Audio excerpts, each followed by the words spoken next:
ഫിറഔന്റെ ഭാര്യയുടെ ഒരു വേലക്കാരി കണ്ടു. ആ വേലക്കാരെ പെട്ടിയെടുത്തു. ഒറ്റക്ക് തുറന്നില്ല, പേടി. നേരെ ഫിറഔന്റെ ഭാര്യന്റെ അടുക്കലേക്ക് പോയി. എന്നിട്ട് എന്ത് ചെയ്തു? രണ്ടാളും കൂടി തുറന്നു. നല്ലൊരു കുട്ടിയെ കണ്ടു. അതിൽ അല്ലാഹു പറയാണ് ഫൽതഖതഹു ആലു ഫിറഔൻ. ആ കുട്ടിയെ ഫിറഔന്റെ കുടുംബം വീണ് കിട്ടി, അവർ വീണെടുത്തു.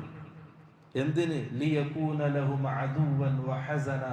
അവർക്ക് തന്നെ ശത്രുവായിക്കൊണ്ടും അവർക്ക് തന്നെ അവരെ ദുഃഖത്തിലാക്കിക്കൊണ്ടും ഫിറഔനെ മൂസാ നബി അലൈഹിസ്സലാമിനെ ഫിറഔന്റെ കുടുംബം എടുത്തു.